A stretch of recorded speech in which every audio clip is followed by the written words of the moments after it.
Get your free month. Hey everybody, what's going on? It's me, John D. Villarreal. We're getting ready for another show here momentarily. It's going to be big. Welcome to the John Villarreal Show. Now, here's John. Hey, what's up everybody? It's me, John D. Villarreal, all around the greater Tampa Bay area. It's a crazy, crazy world. It's a wild, wild world that we live in. Hope everyone's doing really, really well. Everywhere from Clearwater, downtown Tampa Bay, St. Pete. I'm here in Sarasota, Bradenton, Brandon, Lakewood Ranch, all over the place. It's unbelievable. I mean, I hate to say that I told you so. I might be sneezing here in a second, so I apologize to the viewers, the listeners and the viewers. We're live on LinkedIn, Facebook, and YouTube as well. Ahead of time, still working through the very tail end of whatever cold or something.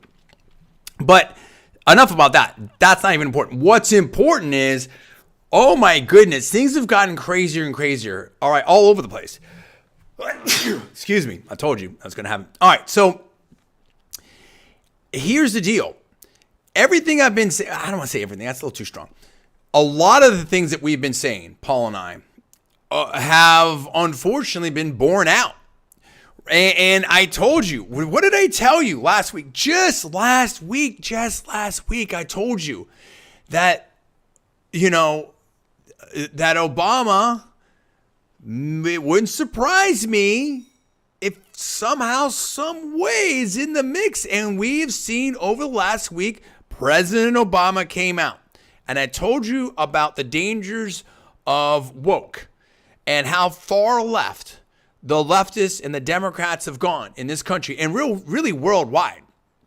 You can look at Canada, New Zealand. There's a lot of places, right, where it's just gone off the deep end, in my opinion.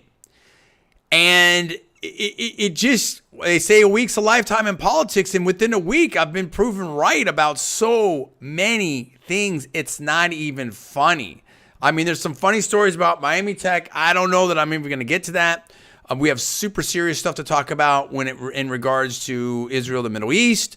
But President Obama had some very impactful comments. I'm trying to figure out how to characterize it, that have been criticized. And I've said it before. I'll say it again. My friends on the left, people that I know, I don't even know. Should I name names? I mean, the great Amy Siskine, Cornell graduate. I mean, I think she would consider herself on the left. I'm not going to characterize it for her. Amy, my brother and I, we've had communications, years back. She's always been very cool and very gracious to us. And this is the thing.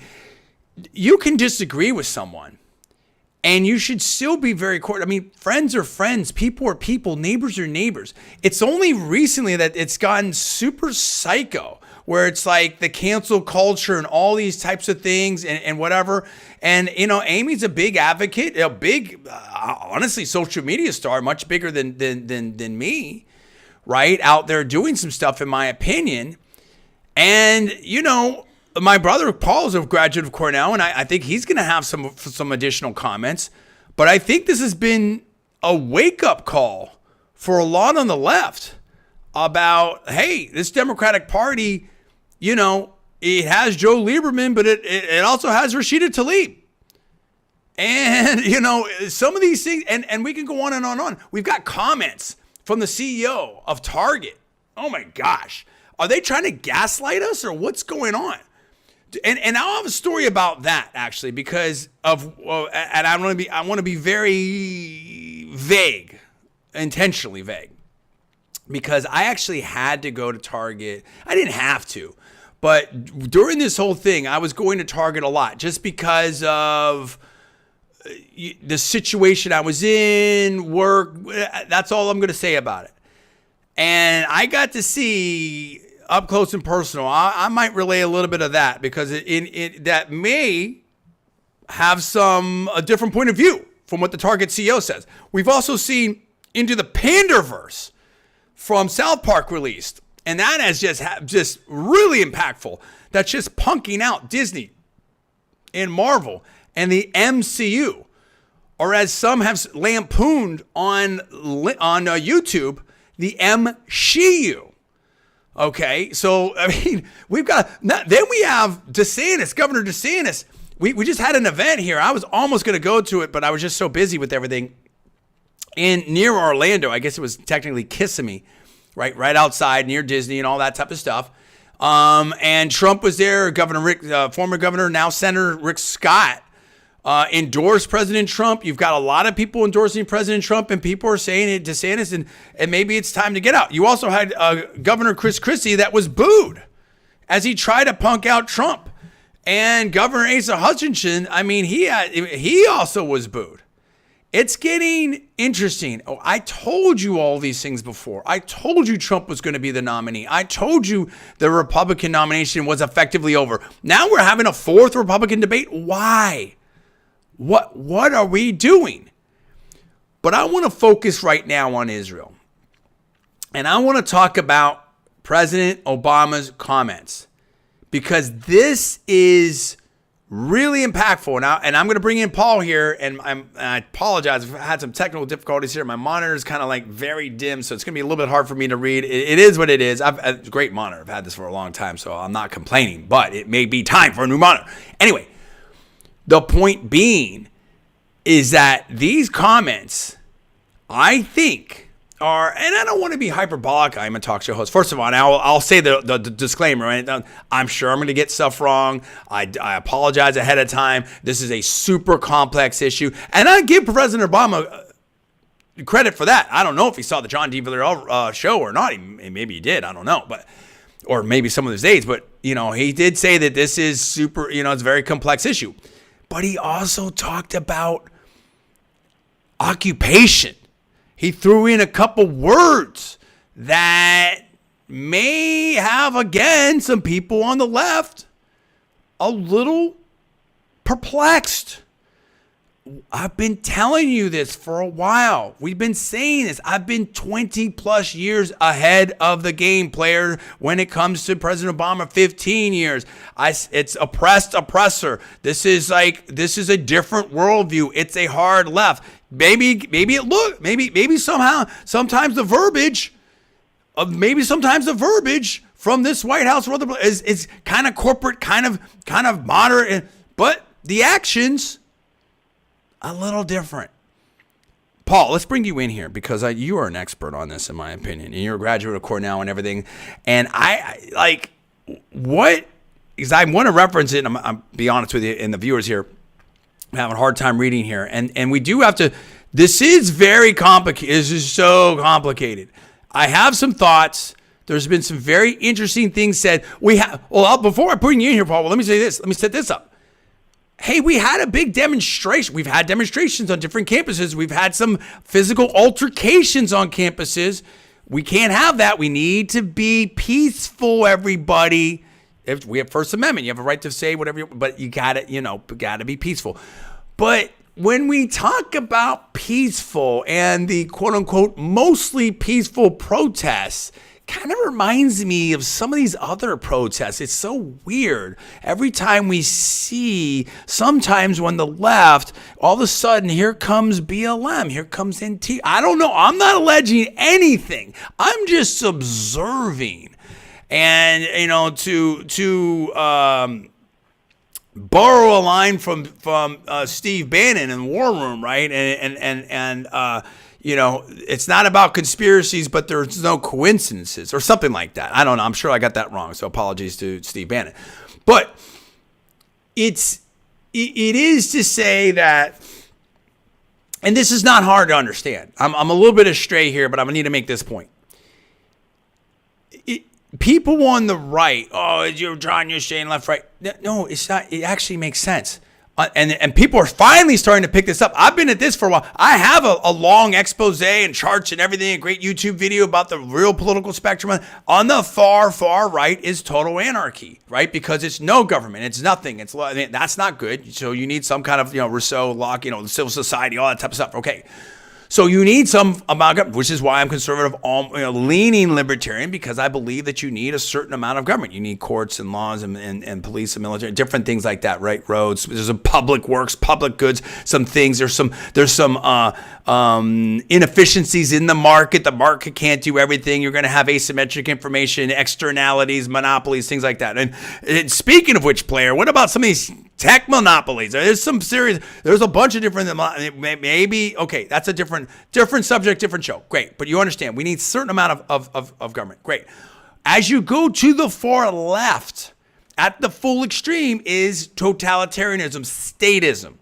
And I've said it some different ways. Mark Levin, the great one, have said it some different ways. It's really the same type of discussion, same type of thing. Great minds, okay, are on the same zone in that aspect.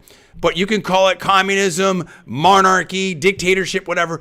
It's total state control. So the more left you are, the more you're into governmental or state control. And you may be willing to do whatever to assume and retain that control. And you can look at different regimes, whether it's Cuba, Venezuela, you can go on down the list. Okay? So now, so I just want to put that up. There's some theoretical framework scaffolding that we can work off of later. All right, fine. Now, let's get back to what happened. So we had a protest. That's kind of weird, because I remember we had hearings on protests, and I think we still have protesters that are maybe still in jail. I don't know if they've even some of them have trials yet. And then there's the question of Ray Epps, and there's all that. Okay, we're not even going to talk about that. But we had protests right outside of the White House, and I saw a video of people shaking the gate. Okay, I don't have sound effects here. Shaking the gate of the White House. Is that an insurrection? And they were putting like bloody hands up on the walls and different things like that. And again, I don't want to get into this gotcha, this and that and whatever. I am saying though that we have to have consistency, and we can't have a two-tier. I'm not saying that we do, but we can't have a two-tier justice system. So there's a lot of things going on here. Then we also had you had a lot of speaking here by Ben Shapiro, who went over to the Oxford Union. Candace Owens had some comments on Twitter. Jordan Peterson said some stuff on Twitter, and I got to get that quote. I mean, I have so much good. And, if I remember enough, this is my super rough paraphrase, but it was basically like, in my opinion, maybe potentially over-exuberant support, if you will, of Israel. And, I don't want to I want to get the quote. I don't want to even characterize it beyond that. And that's my personal opinion. I may be wrong, and if I'm wrong, I apologize for tracking. Okay. But look, here's the danger. I respect Jordan Peterson's success, Dr. Peterson. I know he's got expertise. I'm not a hater, but I'm not really on the bandwagon, I'm not really a fan. I'm neutral, if you will. But I am aware. It reminds me, and I'm not even going to name the name. I'm not even going to name the names. Here's the thing that happens, particularly with professionals. Here's the thing that happens in the media in general. You do something, you say something, it's a little bit controversial. That gets the most views.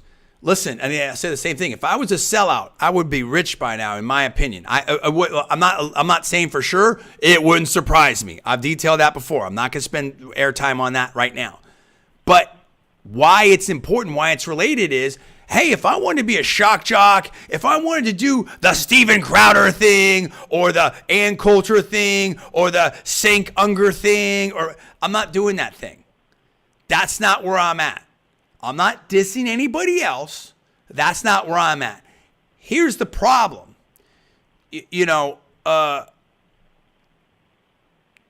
These people, Steven Crowder doesn't have a PhD, or it wasn't teaching at a college that I know of. When you're a professional, in other words, if you're going to be a Dr. Krauthammer, you may want to keep it a little bit reasonable. And it's so seductive because when you're controversial, that gets ratings, right? As Vince McMahon, the great Vince McMahon of WWE fame, would say, you know, controversy creates cash. I think he said that, either him or Dana White, one of the two. But that's not where I'm at. And again, you know, radio shock jocks. Hey, 105.3 here we go, and we're gonna end and we're shutting down the Golden Gate Bridge. No, I'm not into that. Right? That's not what I'm all about. Now, I'm entertaining. I can have fun. We can do different things. But, you know, I'm someone that has 3 serious graduate degrees from 2 elite world-class institutions. I'm not going to be a punk. I'm trying to add more light than heat. That's why you tune in. That's what we do. So, yeah, if I wanted to jump up the ratings on YouTube or something like that, and then and Peterson had to walk it back. Now, we all make mistakes. But that wasn't a live on the air mistake. That was a tweet and stuff. You got to be careful out there. That's what I'm saying. And so, and I don't want to hyper focus on that, but this is a complex issue. Now, how are we doing on time? Oh, I'm flying a little bit blind here because of this, almost literally because of my monitor here. That's like about 20% of the brightness it should be right now. It is what it is. Paul, we have a little bit of time here. Let's focus before the break. Obviously, you're going to have plenty of time after the break. Tell me about what President Obama said here, and a lot of people are talking about it. And this may be shocking, as Elon Musk says, there's a great awakening happening. That's what I've said, okay? That's what I've said. And what's happening with that? Tell me about it. Yeah, John, I didn't watch the entire video. So what he did was he met up with a group of people who started a podcast. I think it's called Pod Save America, and the people that were like staffers of his, something like this. So he went, and this was like at an auditorium or something. You know, they kind of had this in this big auditorium that was filmed, and it was probably on their audio for a podcast. I didn't listen to all of it, but just saw excerpts of it. And essentially what he said, and this is the third statement he's made about the conflict. He first said something, he wrote something on X, Twitter, like 3 days after the Hamas attack. And then he said something about a week after that. And when he first said was like, look, what Hamas did, there's there's no call for it. This is terrible. Israel should take down Hamas, et cetera, et cetera. But we still think that I still think there should be a 2-state solution and so forth and whatever. And people are a little bit like, oh, okay, I don't know if you really needed to have the last part in that just, a couple of days after this tragedy, but whatever.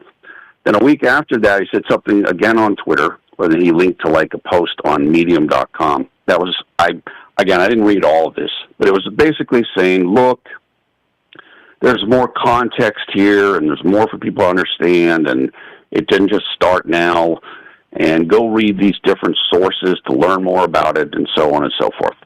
And then came this third statement, which was just a few days ago, as you mentioned. The upshot of what he said was kind of a both-side-ism type of take on it. Like, yes, of course, what Hamas did was awful, it was terrible, whatever, but the Palestinians have been living under this occupation, and, you have to understand where they're coming from, whatever. And as you might imagine, people were not happy with that. Now, some people were happy with it, but a lot of people were not happy with it. And look, as both of us, we both know a lot about this issue. You have correct family over there. Oh yeah. I've studied this extensively on multiple levels. It is a complicated issue. It is a complicated issue. However, any time, at least in my opinion, any time you start getting into an area where there seems to be a kind of saying that there's some justification or path leading up to what happened on 10/7, you're going to have issues. Because morally, I just don't think a lot of people are going to accept that.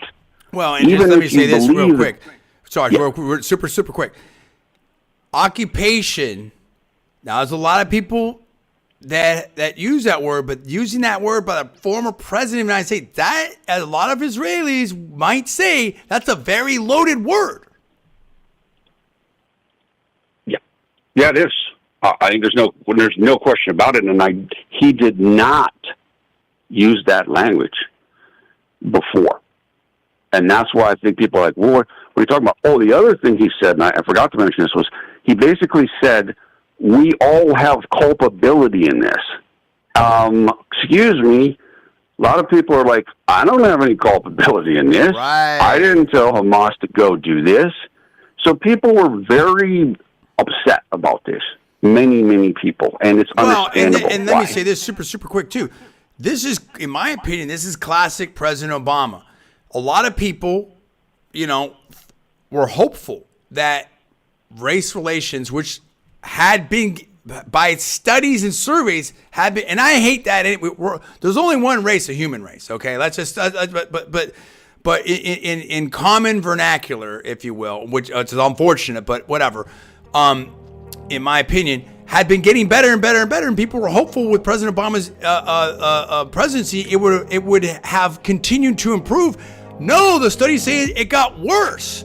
So, look, we're going to talk about all this and more. There's so much to talk about. Stay right there. There's a lot to unpack here. It is a complex issue. We're joined by Paul Villarreal. You're listening to the John D. Villarreal radio show here on Newstalk 1040 and live on LinkedIn, YouTube, and Facebook. Stay tuned.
What's up, Newstalk 1040 audience? Me, John D. Villarreal.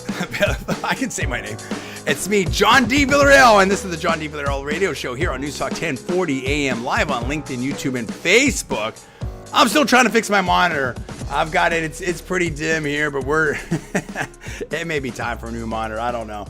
At least it's working. It doesn't matter. We're monitoring the events out here in the real world, and this is really crazy. We're talking about President Obama. I'm going to bring in Paul at Villarreal again, and these comments by President Obama were really out there, in my opinion. And again, this is. I'm not one to like, oh, you said this or you said that, but like Paul says, he had multiple statements on this. This is the former president of the United States. His weight carries just dramatically, geometrically, exponentially more weight than mine ever will, right? Or anything like that. And you have to choose your words very carefully. This is a big deal. I mean, here's this a headline. Leo Leibovitz in Newsweek, not a right-wing publication, quote, "Sorry, Obama, it's you who has blood on your hands." I mean, you've got very strong feelings here.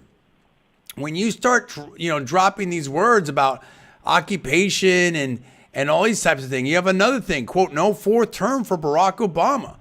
I mean, there's a lot of discussion here about what's going on. I apologize. I have to really look closely here at my articles here because again, the monitor, but that's fine. It gives me a reason to get another monitor here. And this is there's a lot of discussion about what was said here. And I don't think it's going away anytime soon. Meanwhile, you've got Rashida Tlaib, representative, congresswoman. She's out there saying some very powerful things as well. I mean, where are we at with all of this? This is a big deal. Now, we'll unpack some of the other stuff that was said. We still have military operations going on. There's also people no less than Axelrod, okay, who ran Obama's campaign, right? David Axelrod, who says, like, quote, "Biden needs to ask himself if running is the right thing to do." They're getting nervous because Biden is losing to Trump in many swing states. And this is all getting away from them. Whatever they were thinking with the potential lawfare situation and Trump's, trials. I mean, you had, again, Governor Hutchinson, you may have a convicted, a jury may convict him. Nobody cares, bro. Someone thought that was going to work. Like, not that nobody cares, but that story's been out there. That's not moving the GOP voters. And in fact, you have new polling that says that people feel like they would be better financially, economically under President Trump than under President Biden. We're live on LinkedIn. We're talking about the economy, job market.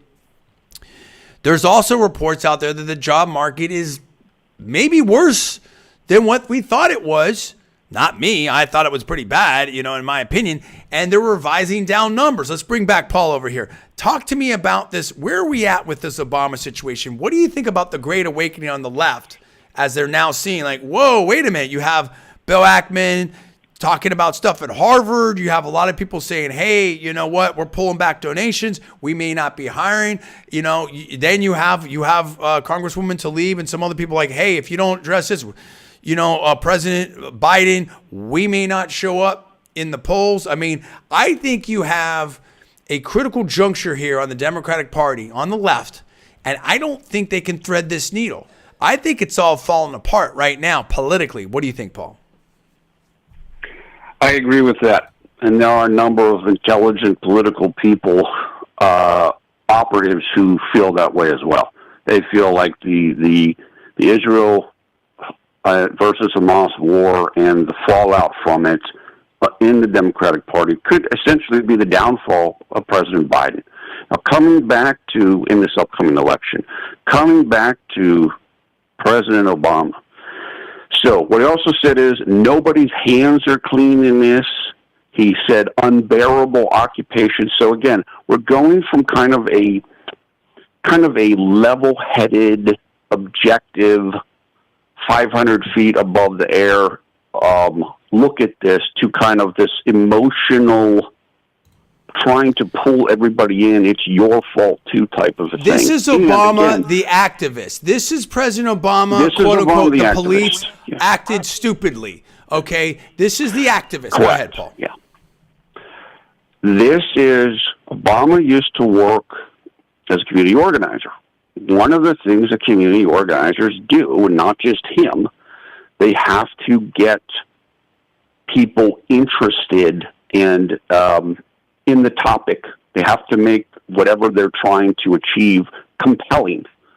And so if you look at people who were around Obama when he was at Harvard, when he did different things, people that worked with him that were like co-organizers or however you want to say it, they're like, look, he was a really good agitator.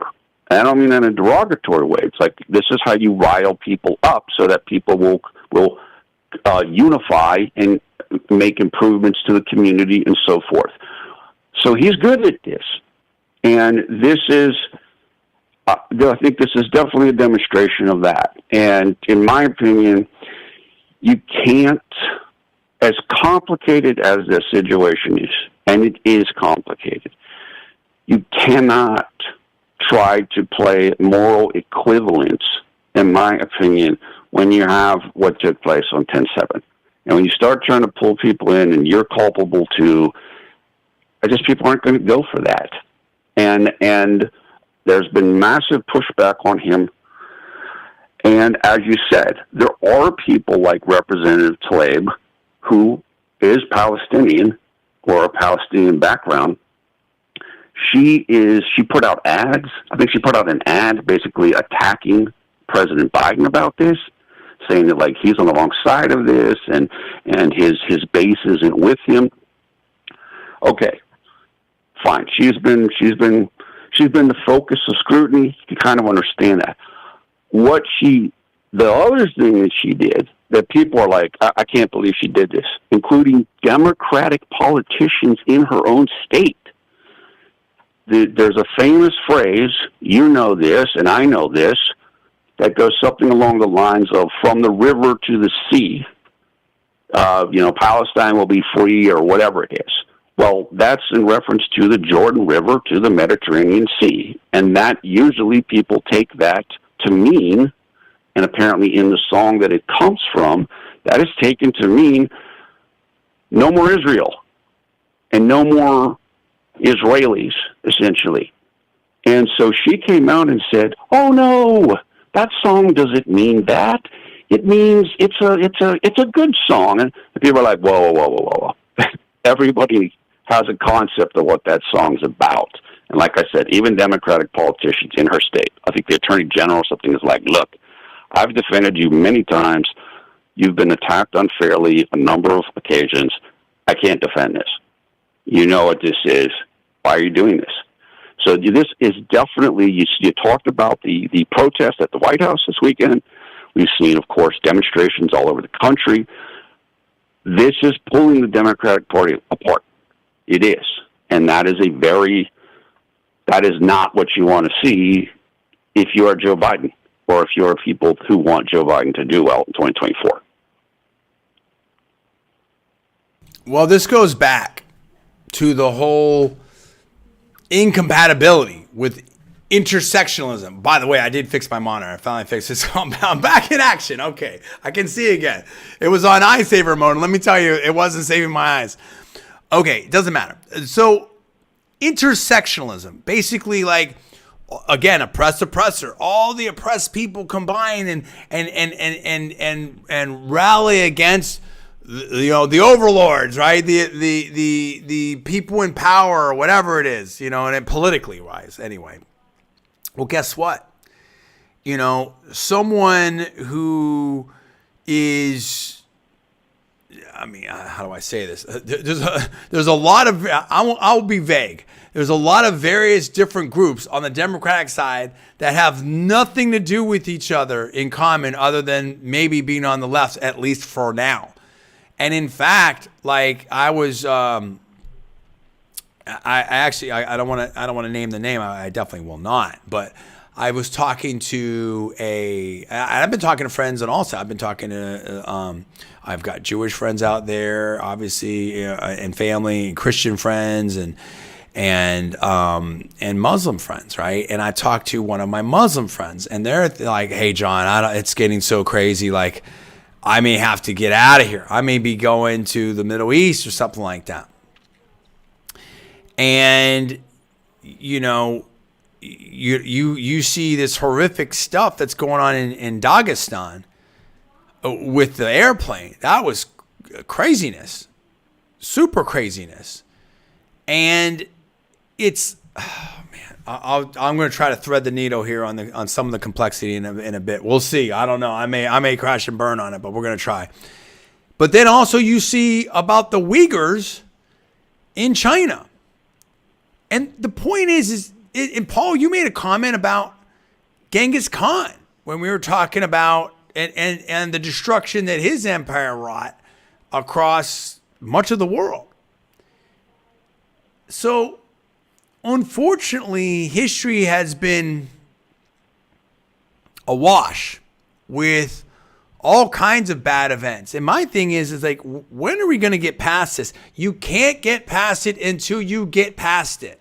You cannot get past it until you got to get past it. Now, Hamas did this unspeakable, disgusting attack on October the 7th. And Israel has to deal with security. Some would say that maybe, possibly, this is Obama's third term. And some would say that Obama and Netanyahu didn't have the best relationship. And some might say, hey, that the left was out there protesting on the streets of Israel against Prime Minister Netanyahu. Maybe it looked kind of somewhat not totally different than BLM or Antifa or these kinds of protests here. Sort of weird. Orange color revolution type of thing. And some would say that maybe President Obama and Benjamin Netanyahu, Prime Minister Netanyahu, aren't the closest of friends. Now, I'm going to be super careful when I say, and I'm not alleging anything. I want to be very clear about that. Here's what I know. I don't know. Here's what I know. There's a ton of stuff I don't know, particularly when it comes to international stuff, what's really happening. Again, I will reference people to that Tom Cruise movie, Made in America, where it was talking about Iran-Contra, drugs, money, CIA, different things, where things were happening that the U.S. government didn't even know about. Local law enforcement, FBI didn't even know about. I have no idea, and I'm not alleging anything. I'm not alleging anything, period. But it wouldn't surprise me if there's, who the heck knows what's going on? Who knows? Who knows? I don't know. All I know is, man, that was a crazy situation on October 7th. That's all I know. Crazy situation. And next week, actually, we're going to be joined by retired Major General John Hussey. And, you know, I don't want to characterize too much. We had a conversation, but I'll say this. I've said I think this as well. Unless I see it for myself, and I'm on the ground, or I have super fresh intel, I don't know that you got to be skeptical. You got to be skeptical. Look at what happened with Benghazi. Look at that. Years later, look at what happened with Afghanistan. I mean, politicians do what politicians do. This is what I'm trying to say. And I will reference Colonel McGregor. I probably got that wrong, and Paul will correct me here. I probably got that wrong. I apologize. What's shocking to me, having been in Israel and having family over there, is the security is like tight, bro. Real tight. To have that level of incursion and destruction and horrific events, that's shocking. That's shocking. That's surprising, right? And I'm not talking any conspiracy. That's surprising. Okay, that's number one. Number two, and again, Barack Obama, the Arab Spring happened on his watch. Let's not forget that. Let's not forget his speech in Cairo. Let's not forget the apology tour before that. I mean, let's not forget the billions of dollars for Iran, the pallets of cash that were flown over there. And all things are true. I'm gonna. Wow, where are you at 4:50? This show is gonna fly by. There's so much I want to say here. You really are gonna have to stay tuned the entire time. I don't know that I'm gonna be able to get to anything else. But here's what I'm gonna say. Bassem Youssef, who's got in really famous here recently with his conversations with Piers Morgan and stuff like that. And if I apologize if I got the name wrong, I'm trying to remember a bunch of things all at once and do a live show. And he showed a chart about in his long interview with Piers Morgan, the second one, like, hey, this is the Jewish people have been like pushed around Europe and they've been persecuted. And Paul, we talked about this, how they've been persecuted for thousands of years, there's no doubt about it. And this conflict's gone on for like 3,000 years. It's craziness. And, it's clearly, Jewish people, Christian people, Muslim people have shared that area of the Middle East in Israel for thousands of years. And now, if you say, well, and you hear people on the Palestinian side, well, in 1948 and my family's lands and Israel's expanded and the different wars and they've expanded and this and that. Okay, well, countries change, different things. I mean, what if? And again, I apologize ahead of time. I'm sorry. I'm sure I'm going to get something wrong, and I'll rise and amend and restate as I need to. I'm doing the best I can here and trying to give you an honest, educated, reasonable take.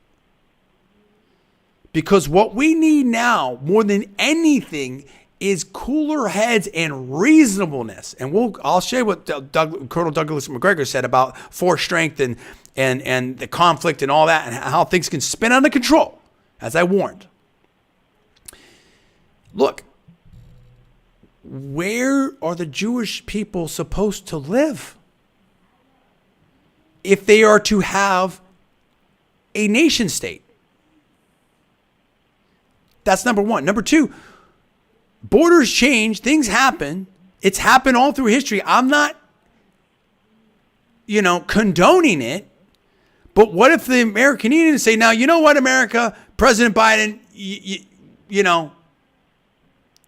been ruling here long enough. We need our land back. What about the Mexicans? I'm half Mexican. Hey, let's take California back and Texas and all that. How would we react to that? How do you expect Israel to react when you see anti-Semitism, when you see the Dagestan attack, when you're seeing things happen worldwide? Cornell, I think, Paul, you were saying like 20% or something like that. I'm not trying to put words in my mouth, but I'll forget it. You can say whatever you want to say. I believe a large percentage, a significant percentage of Cornell students are Jewish. We all have to live together. This is insanity. And trying to think, well, the line's here and then there. And if you go 30 years ago and 50 years ago and 100 years ago and 200 years ago and 1,000 years ago, but also to Ben Shapiro. If you can use all kinds of arguments that he's maybe using for something over here that, again, I use the American Indians. Maybe you wouldn't like those arguments. So we got to try to be somewhat consistent. And I think it's just fair to say that a lot of people suffered a lot of things throughout history and continue to. We all are a work in progress. We have a lot of work to do. But we have to acknowledge that we've come a long way. But the Jewish people have been through a heck of a lot. And yes, Israel was set up by the British in part, and I think the UN voted on it in the wake of a devastating world war and an unspeakably horrific Holocaust.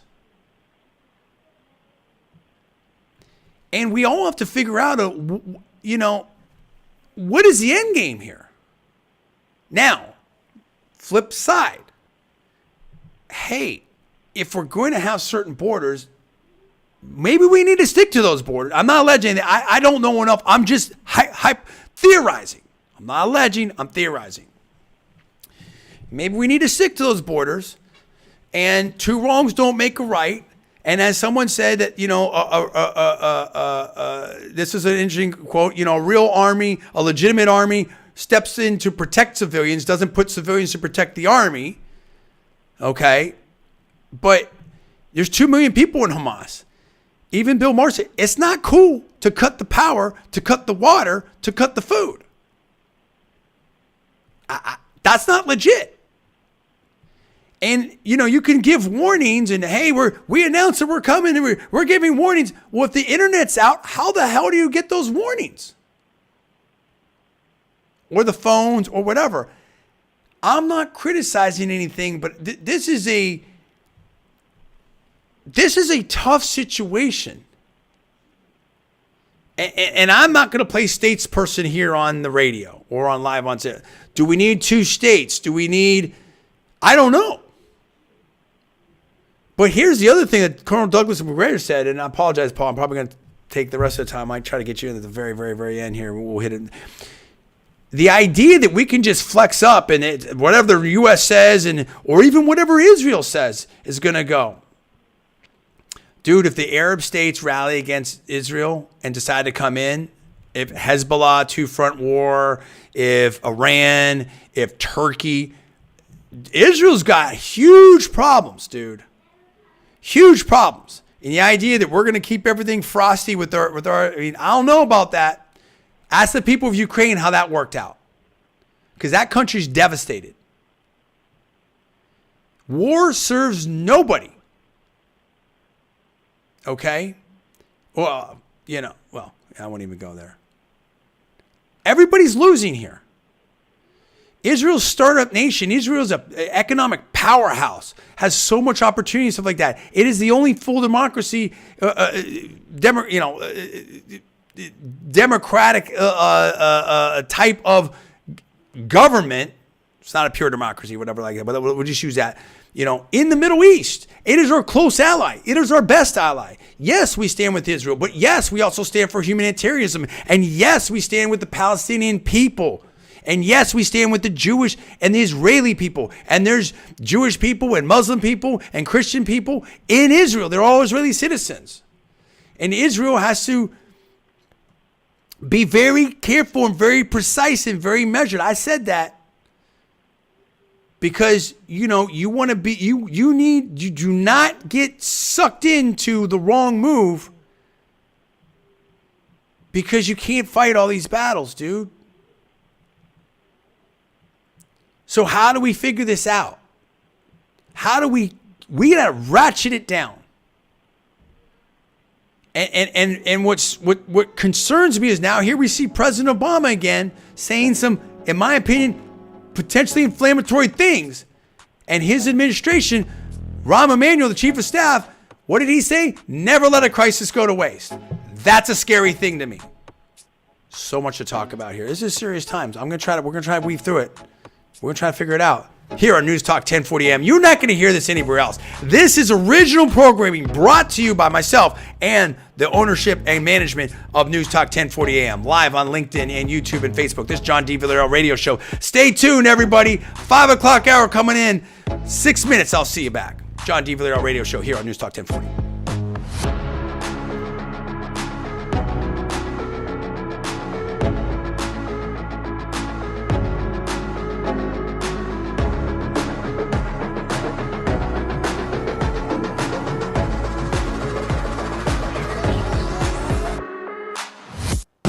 home for news, talk, and information. 1040 WHBO Pinellas Park.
Hey, what's up, everybody? Newstalk 1040 AM audience. It's me, John D. Villarreal.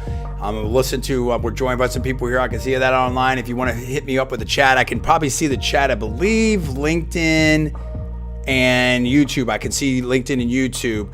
The super important topics here. Newstalk 1040 AM audience. It is Monday right here, November 6th, first week in November. At 5:06 p.m. is the time, and we just had a little fall back, right? No more daylight savings time. It's got an extra hour to sleep, and we're broadcasting everywhere from Sarasota down to Lakewood Ranch, Brandon, Bradenton, Tampa Bay, St. Pete, Clearwater, that whole area, all the way over to Lakeland, the greater Tampa Bay area, and live on LinkedIn, YouTube, and Facebook. We're talking about the hot issues right now. We're talking about news and economy and everything. And we have to talk about what's going on in Israel. We've had comments by President Obama. We've got all kinds of stuff going on. I'm joined by Paul Villarreal. Next week, we're going to be joined by retired Major General John Hussey. He's got a lot of expertise to help us out with. Hey, one of the things I was talking about, my wife handed me some notes and all this and that, and everyone's and of course she's glued to the internet and social media and everything like that, of what's going on. And I get it. Family's over there. It's a very scary situation. One second. Take a sip of some orange juice there to keep my throat going. And, everyone's got strong feelings on this. And I totally get it. And she's like, look, you can't even, I got to be very careful what I say. You can't say things. You have to be really careful what you say up there. They arrested some people. I mean, for putting stuff on social media. I don't know. I can't even, I'm just trying to convey. I'm not making, let me put it very, very, very clearly. I'm not making any allegations whatsoever. I'm a very strong supporter of Israel and Prime Minister Netanyahu and everything like that. Now, he's been in term for 5 different terms, or he's been in office 5 different terms. There's different things that they say, just like they say about politicians here. I have no idea. I'm not that deep into it. I can't tell you that. I can tell you that, I think he's been a friend of the United States. I can tell you that overall, I think he's been a good leader. I prefer, Likud over the liberal parties, over there. But I am not an expert in Israeli politics by any stretch of the imagination. But I've been a supporter of Prime Minister Netanyahu's, but that's what I can tell you right there. Now, he was a former military person.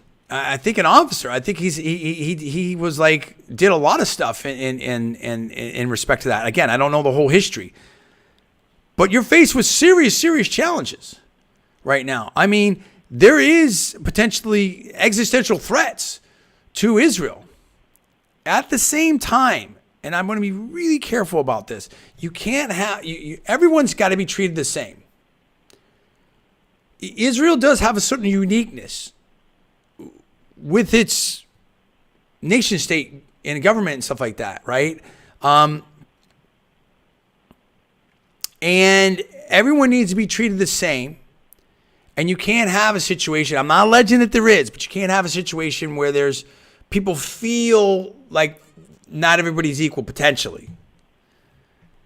And everyone wants similar things. They want to be able to go to work and have dignity and have rights and be able to do their thing and raise their family and all that type of situation.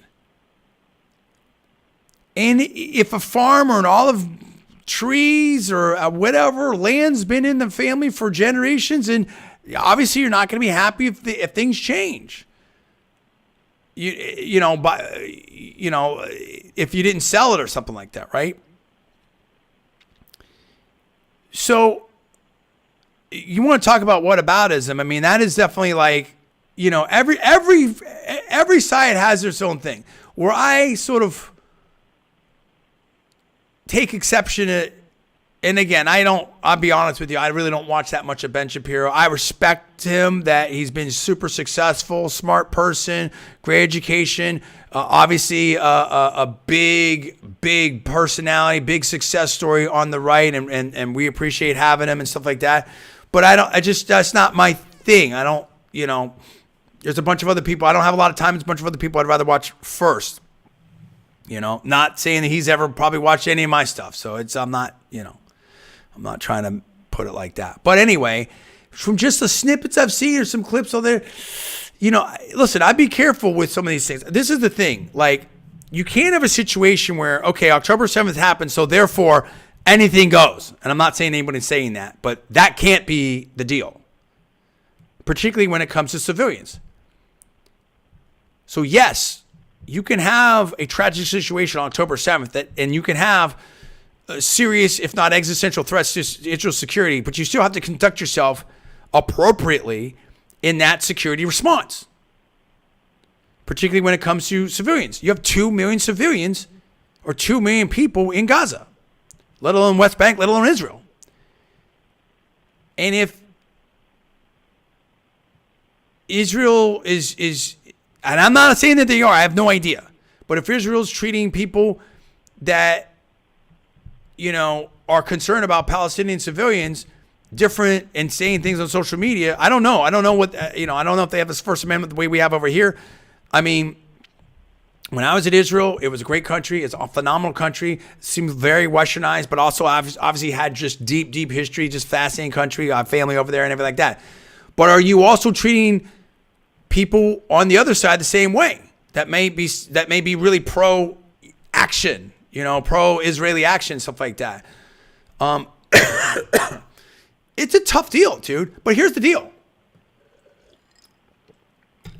I am not coming on this air to say who's right, who's wrong, and who's this. I'm telling you my bias up front. I'm a supporter of Israel. My wife's Israeli, also American. I've got family in Israel. I'm a supporter of Benjamin Netanyahu. Don't know all the particulars about the current thing, the Supreme Court and this and that, whatever like that. I do think that, from what I could observe politically here in America, that President Obama and President Netanyahu, or Prime Minister Netanyahu, maybe didn't get along the best. So that probably makes me like Prime Minister Netanyahu even more, right? And I think that they did a great job with the Abraham Accords, and President Trump and Prime Minister Netanyahu were definitely seemed to get along really well. And Prime Minister Netanyahu's on Fox News a lot. So it's all okay, great. So I'm all for it. But you have to treat everybody the same. Christian, Muslim, Jewish, they have to be treated the same. They have to have the same rights. The Palestinians, the Jewish people, the Israelis, whatever, have to be treated the same. People are people. We got to get past all this groupism, identity, groupthink, whatever like that. I get it that there's a uniqueness to Israel, and there's a significant religious aspect to that nation state. And that's fantastic. But you got to figure it out with the other people that are there. And I'm not saying that they're not, but it is what it is. Like, this is the thing. This is what you signed up for. It's like, I gotta be careful. It's like, I'm not laughing at that. I'm laughing at what I'm about to say. It's like my wife. Like, my wife is, like, people have no idea. Like, oh, your wife is so nice. And Paul makes me, I think I said this. She is. But let me tell you something. I married her. I didn't marry her for looks. She's pretty. Don't get me wrong. I'm not dissing her looks. You know what I mean? But I could have, there's a lot of different options I could have made. All right. And I'm sure there's a lot of different options she could have made. Okay. And that's great. And that's why, she's a catch. Right. And I married up and all that type of stuff. Okay. I married her because she's smart and she's tough. And let me tell you, she embodies that every day, player. And so I know what I'm getting into. So when I talk to somebody, I knew when I married. It's cool. I'm all for it. I didn't marry arm candy. I didn't marry, a number of 1 to 10, isn't that whatever. I married someone that could be, punch at my level, that was in my weight class intellectually and stuff like that, that could handle the business if something happened to me, whatever, like could take care of the kids, stuff like that. Israel,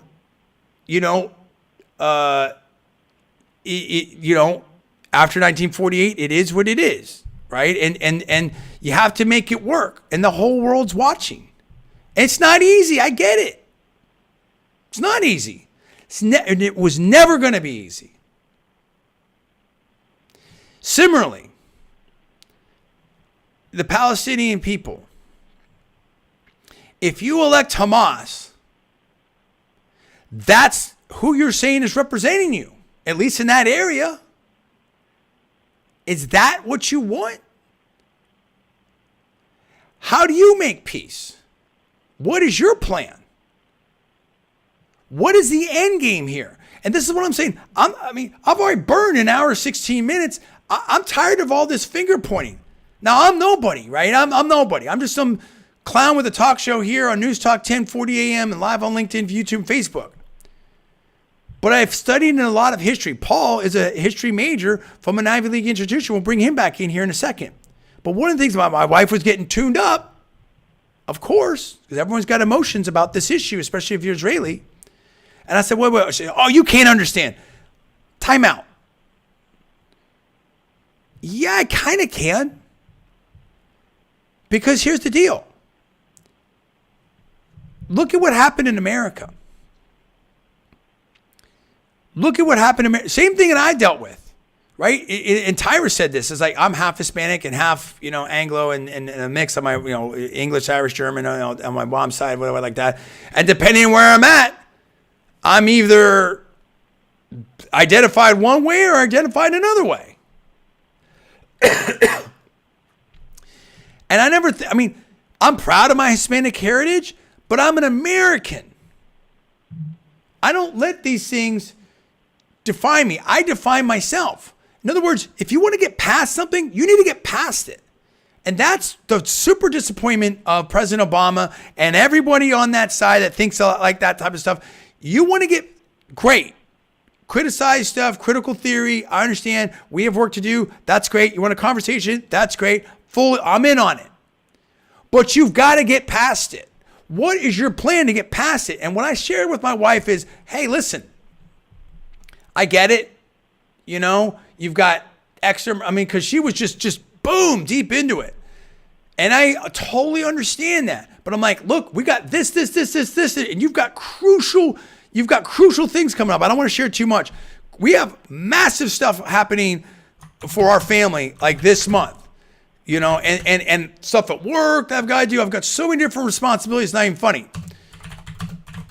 I'm just typing something right now because I want to be accurate when I say this thing. It's like, oh, well, you don't understand it, blah, blah, blah, blah, blah.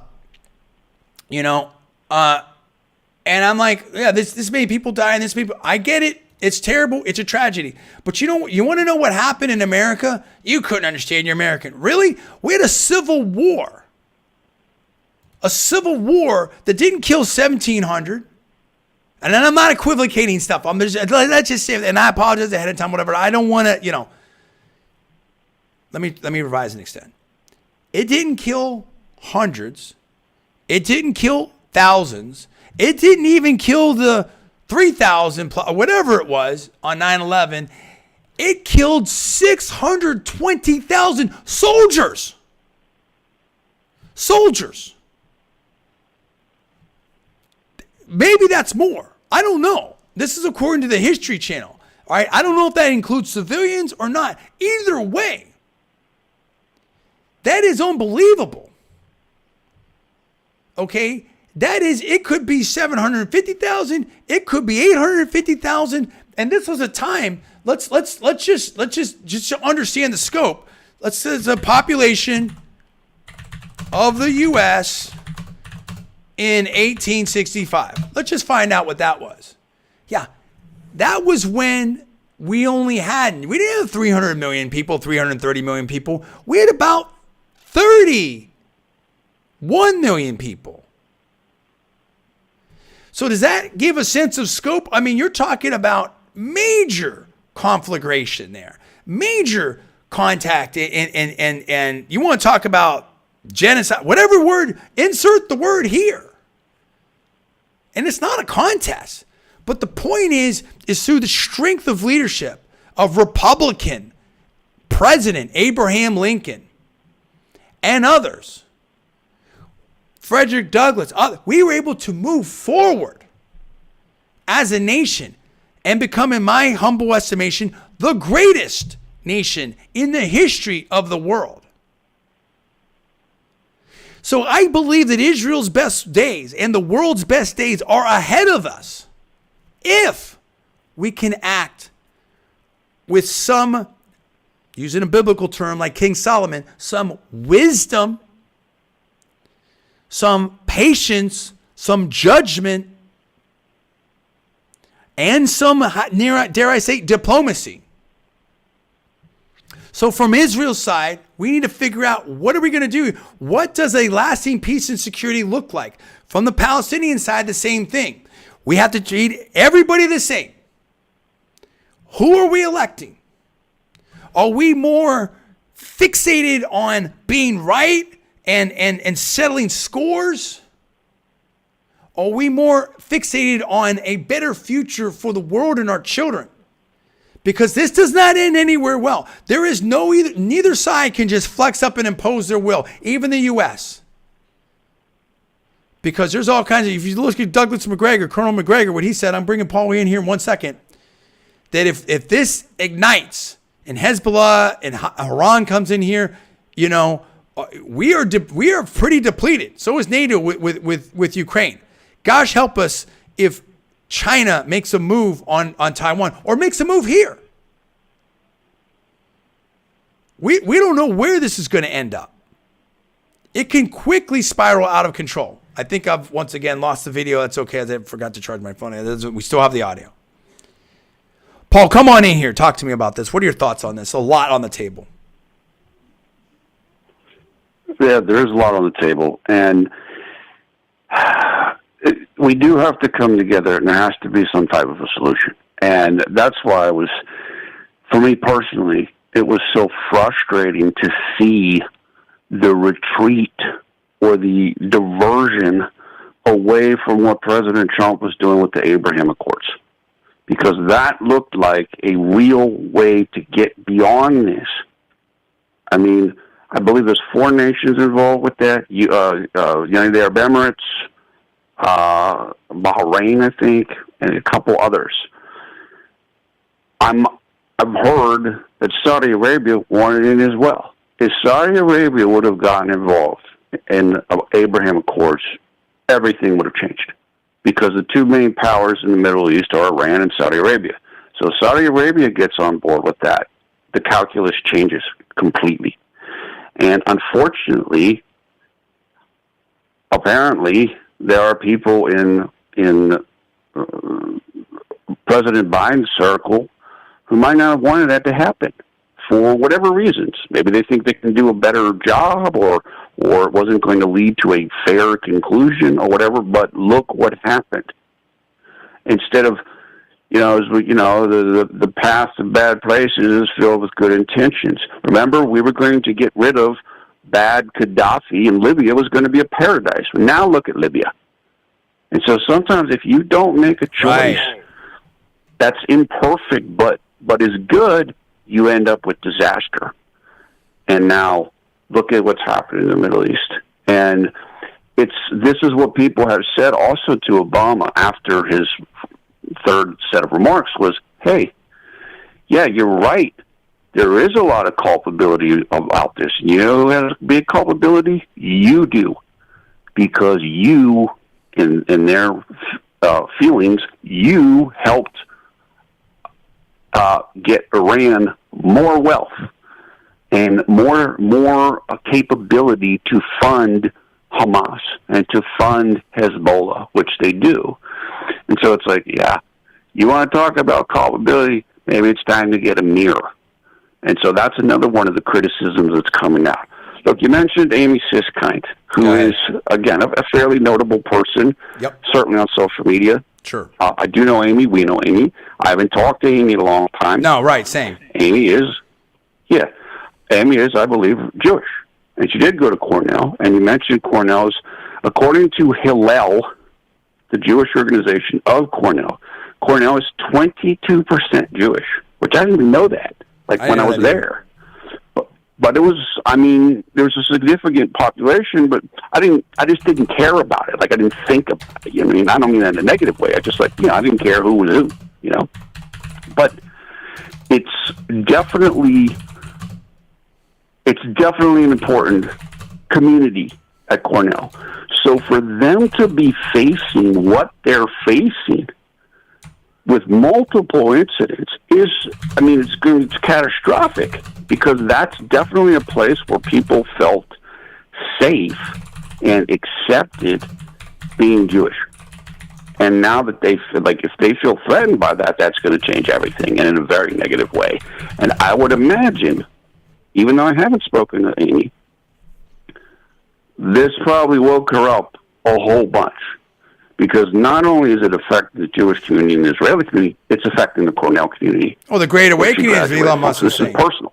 Go ahead, Paul. Go ahead. And this is what I'm trying to say is, we've talked about this. Bill Ackerman, the wealthy, what is he? Mortgage broker. I can't remember what he is. Hedge fund. There's a number of a number of very prominent people of the Jewish faith and their allies who are not Jewish, who are they're totally reassessing everything right now. Everything that they've done, things that they've contributed to, schools they gave donations to, and so forth. And one of the things Ackerman said, because he's a double graduate from Harvard, he recently went up to Harvard and he spoke with different students and faculty, is like, look, we've got to examine everything. And one of the things that he brought up was, what's that? I said, yeah, absolutely. You're on a roll. Go ahead. We need to examine everything. And one of the things that he was particularly kind of taken back with was students told him that the DEI center, or whatever it is that is there, the diversity, equity, inclusion, which is, of course, that seems like a good thing, helpful people. He said, look, they exclude, people told him they exclude Asians, who, of course, minority population, and they're not apparently particularly friendly with those of Jewish background. Well, how is that inclusive? Right. Is that inclusive? Mm-hmm. And so one of the things he said is, he's like, he has a daughter who graduated from Harvard in 2020. And he's like, she's like, none of this was going on when I was there. So just in these last few years, apparently there's this significant change. And now we're seeing, unfortunately, we're seeing the culmination of this. Look, you mentioned before about the various anti-Semitic acts. We got about a minute for the break, Paul. About, just to let you know, about a minute for the break. We talked about this off the air. There are places in France where people are painting the Star of David on people's houses. Disgusting. I mean, we love that. There's nothing wrong with the Star of David, but I mean that like that behavior is absolutely reprehensible. And this is what I'm talking about. The point is to mark who's Jewish. Unbelievable. So, they're the Jews. It's just, we cannot do this. This is a worldwide thing. It's a worldwide thing. It is scary. We have to contain it. We have to get past it. Hey, talking about getting past it, let's get past this break. Next break, last segment here. I appreciate the people online, LinkedIn, YouTube, Facebook. Stay tuned with me here. My battery we were using the camera, didn't fully charge it. Stay tuned with it. This is the John D. Villarreal radio show and live on LinkedIn, YouTube, Facebook on Newstalk 1040 AM. Stay tuned. Back in 6 minutes. News Talk 1040. News, talk, and information. It's a little bit of everything. When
What's going on? Final segment here. John D. Villarreal radio show on Newstalk 1040 AM.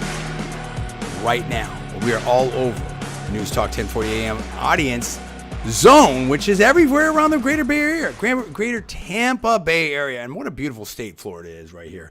We're talking about from downtown Tampa Bay, Sarasota, Lakewood, Ranch, Wesley Chapel, the whole deal. We're talking with Paul at Villarreal. We're talking about Israel. We're talking about the news, President Trump, Governor Ron DeSantis. We're also live on LinkedIn, YouTube, and Facebook.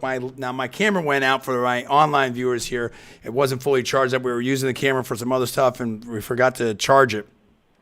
Anyway, always making content. That's what it's all about. Okay, so we're talking about right now, right here, what Israel should do. Here's the bottom line. Well, by no means do I have some major prognostication or grand plan or anything like that. I will say this.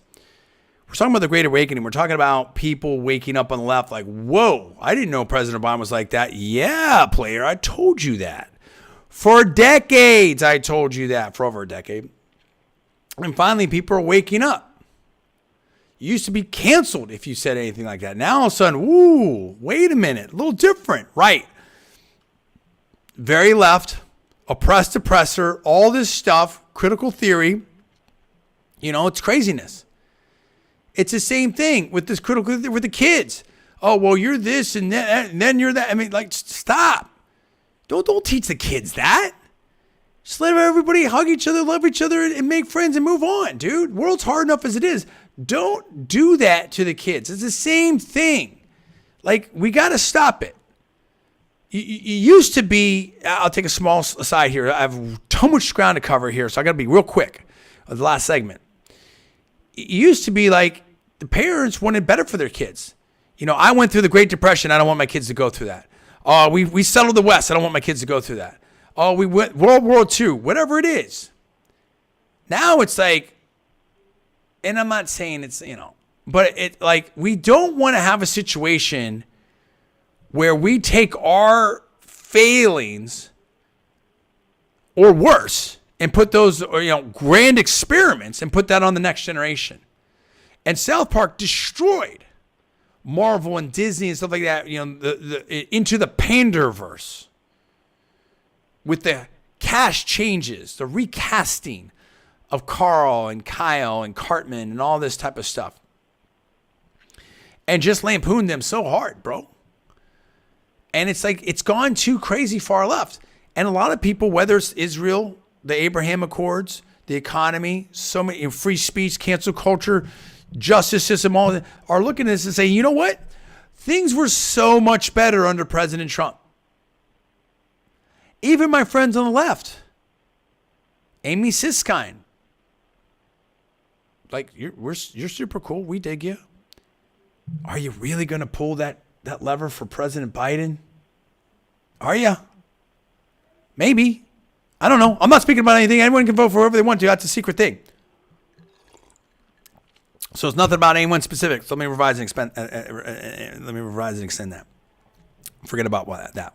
I'm not saying about anyone specific. I'm just saying it wouldn't surprise me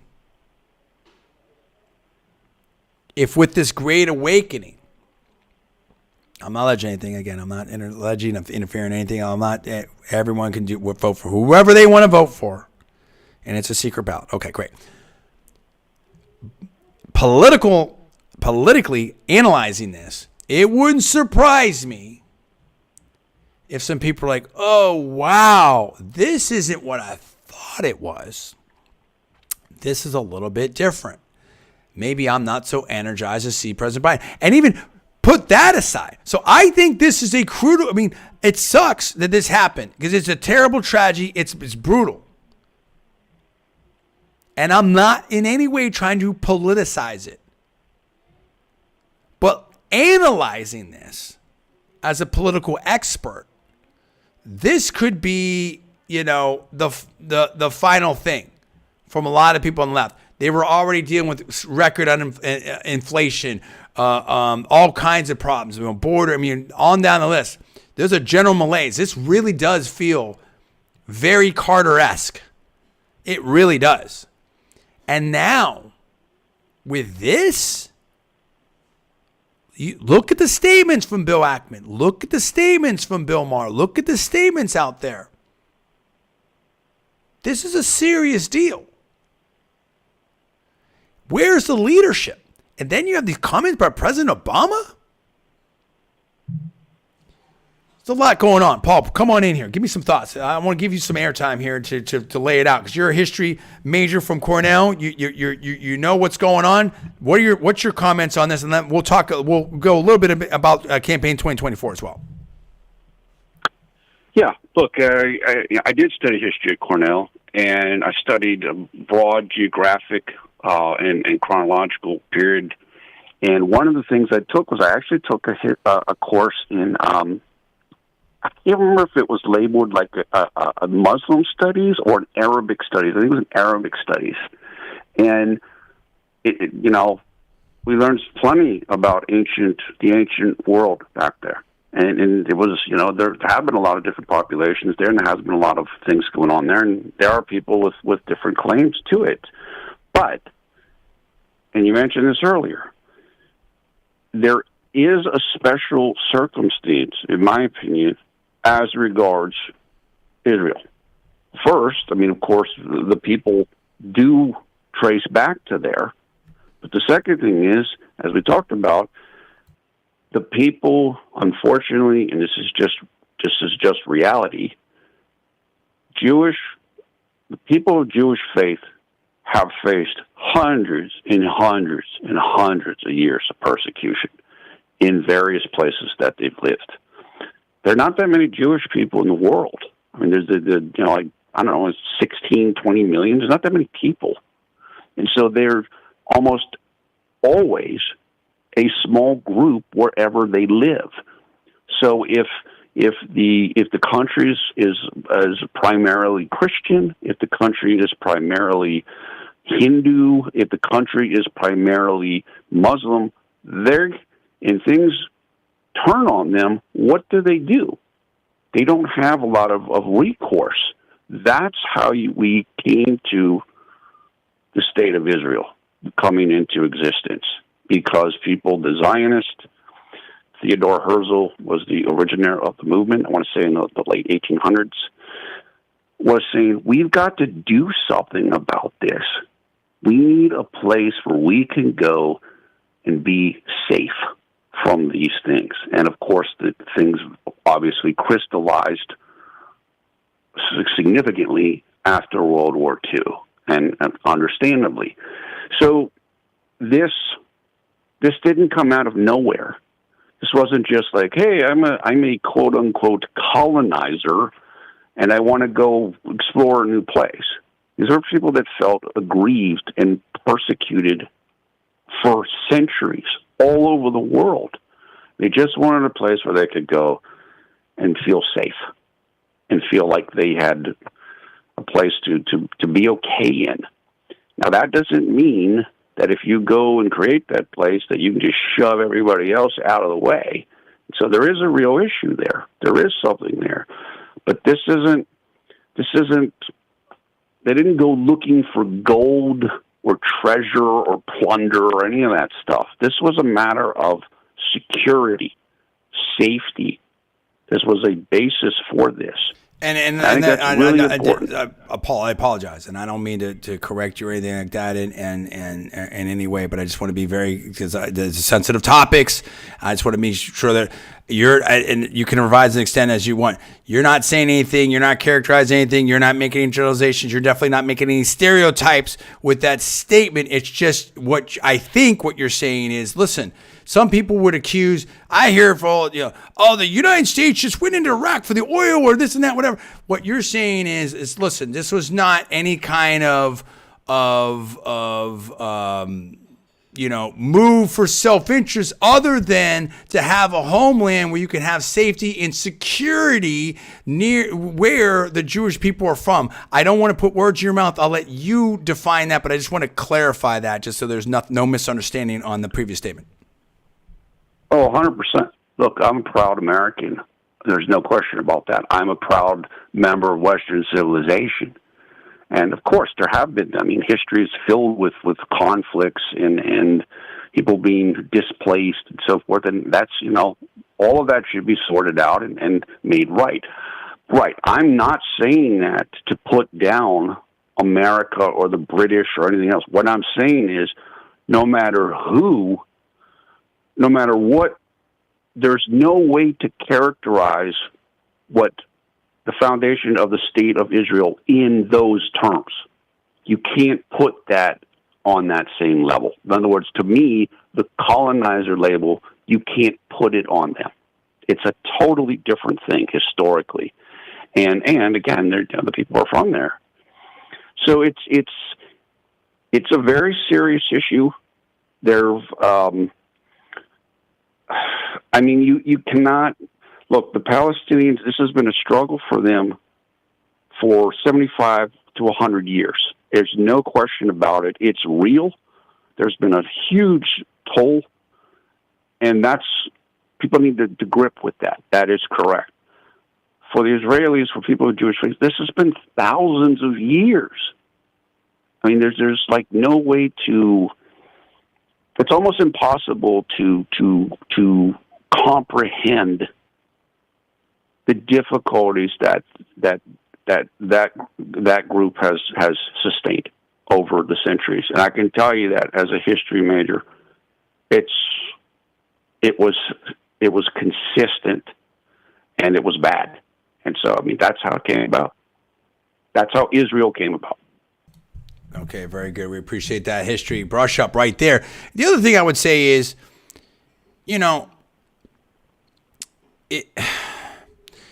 have a lot. I have a lot of friends on all over the place. We have a lot. We know a lot of Palestinian people, and my wife actually would be considered a Palestinian Christian. She's actually Aramaic. Like I said, about half her family is roughly on her mom's side, and then grandma Jewish and stuff like that in Tel Aviv, and the rest are Palestinian Christians or Aramaic rather. I guess both sides are up in Nazareth and stuff, and that's why I made the analogy of the Civil War.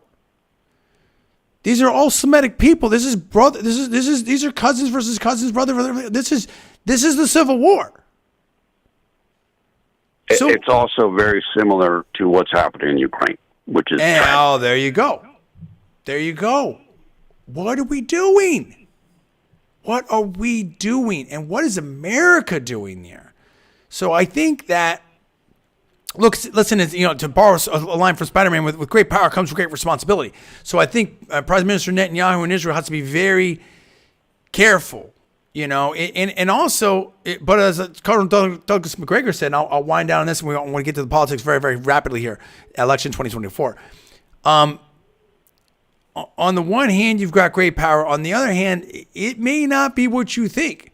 There's a there's this belief that we're the superpower and whatever we say goes, and Israel has got all this super security and can do everything. Well, if October 7th proves anything, maybe the security's not quite, I'm not trying to diss anyone, but it's not, maybe not even a failure. It's a different time. And the weapons keep getting better. And, Israel's surrounded by Arab. Well, I don't want to say that. Let me revise and extend that. You've got Hamas to the south, Hezbollah to the north, Iran over there. There's different situations, different things to be concerned about. Let me say it this way. I used to be a multiple national champion powerlifter. I was undefeated my last year in wrestling. I was a Berkeley heavyweight club, heavyweight judo champion.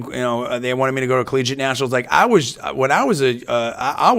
tough hombre, bro. I was a serious deal. Paul will attest this.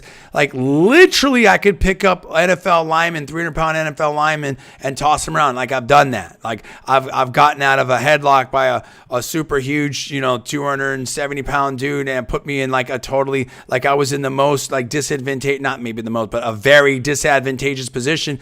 Immediately got out of that. Like I could lift cars. I could bench over 525 pounds. Like I was squatting almost 900 pounds. Like I was a monster, dude. But guess what? If I walk around thinking that I'm that guy at the age that I am now, decades later, I'm not that guy. I'm not that guy anymore. I can't do that. Like, I mean, I don't know if I can go bench 225 right now. Maybe. I mean, I could with a little bit of practice, a little bit of work. But, you know, could I get back to 315? I mean, I got a lot of injuries. I'm not that guy anymore. I'm phenomenal for my age. But thankfully, I'm pretty self-aware. Like, that's not what time it is. It's like the boxer that doesn't know when to leave the game. Bad things can happen. And so what Colonel McGregor was saying, which I totally agree with, is, hey, it's not the same thing anymore. America can't just flex up. Because guess what? If Hezbollah comes in here, Iran comes in here, you get some of these fighters from Dagestan coming in here,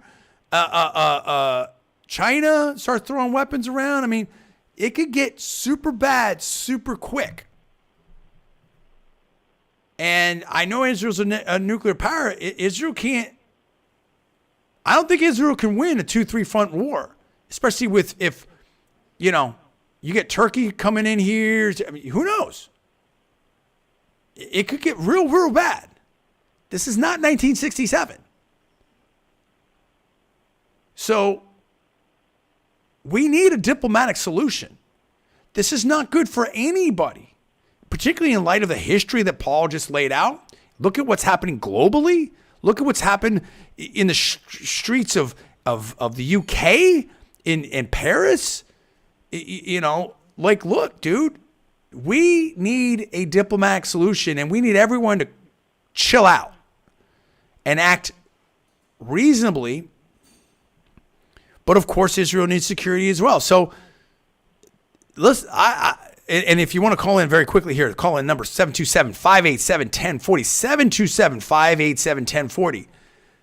I don't relish that job of Prime Minister Netanyahu right now, because there's tough decisions. Mossad, IDF. This is, and a lot of these people are kids. This is rough stuff, dude. We need to do better as a society. Okay, let's talk politics. Paul, bring us up to speed very quickly on the race here. Pressure on DeSantis. Is Haley rising or flatlining? I think it's all Trump. The polls are saying that Trump is crushing Biden. I don't think, to the extent that it's happening. I mean, I don't think the quote-unquote lawfare is working. I mean, I think Trump's looking better and better, and I think the Democrats are really getting worried now. Yeah, look, there's a little bit of a crunch on Trump right this moment. I say that because Governor Kim Reynolds of Iowa is endorsing DeSantis today, and there might be another endorsement coming in Iowa for him as well. And, of course, the ongoing lawfare. So there's some, I guess, hope among the people who aren't for Trump. Maybe finally things can switch and change, but realistically, that's not going to happen. And so, again, you're left in a situation where the only way anything's going to change is if legally he's taken down. And I'm not a lawyer. You went to law school, but I don't think that's going to take place. And another interesting thing that just came out in the last hour or two is that Governor Sarah Sanders of Arkansas is going to endorse President Trump at the Hialeah rally this Thursday or Wednesday, I think it is. So that's great. Happening. There's been some speculation that she could be on the vice presidential list for President Trump. So I know that there's some people who, in the Trump orbit, who kind of wish she had endorsed earlier, but this is a timely endorsement. This definitely kind of shifts the focus away from Kim Reynolds and away from some of these other things, and this is a big endorsement. So, I mean, I think that Governor Sanders is, she's respected, she's liked, certainly within the MAGA movement. She's continuing tradition of her father as a governor of Arkansas. So there's, that's a power player, and so that's a big win for President Trump. Look, I think that we have elections tomorrow. Some of the ones that people are going to be watching, we have a state Supreme Court judge here in Pennsylvania. People are keeping an eye on. I think that could determine the which way the court is leans. There's the Virginia elections. We've talked about that before. What effect might that have on Governor Youngkin? Is he going to try to get in if things go really well for him? There's two governor races tomorrow in Mississippi and in Kentucky. The Kentucky race, both of them look close, which is not what people thought it was going to be. People thought that Beshear, the incumbent Democrat, was going to blow out Daniel Cameron in Kentucky. That is getting closer. And people thought that the Republican Tate was going to win easily in Mississippi. He's the incumbent. But his challenger is a Democrat, I want to say Brandon Presley, who is a second cousin of Elvis.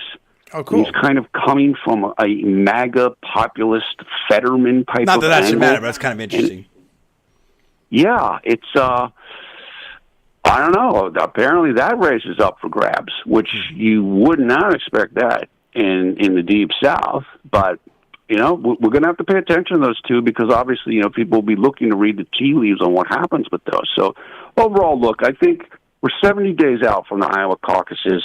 The cake is baked as far as I'm concerned with what's happening in the primary.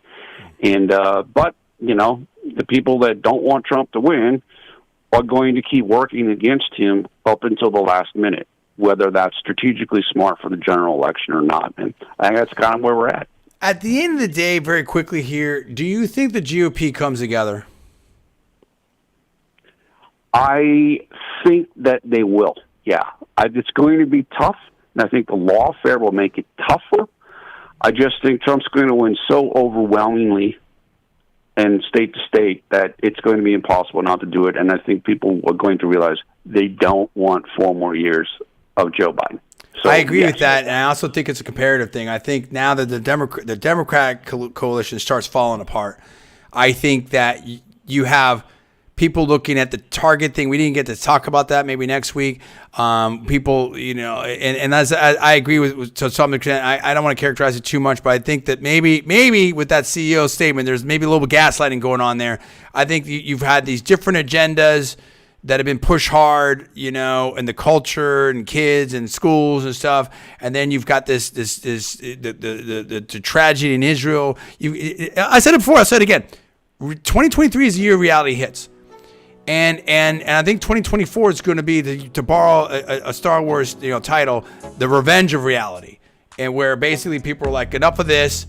The Democratic Party a coalition starts falling apart, and people start doing something different. But hey, if you want to be ahead of the game, you got to listen to this, the John D. Villarreal Radio Show here on Newstalk 1040 AM. Appreciate Paul Villarreal joining us this week, and we're also live on LinkedIn, YouTube, and Facebook. And thank you for the patience out there for my online viewers here with the camera cutting. Now, I promise next week I will fully charge it. We're always doing content. Have a wonderful, wonderful week. Hug your loved ones. Stay tuned. Stay blessed. See you next week. Thanks so much. Take care.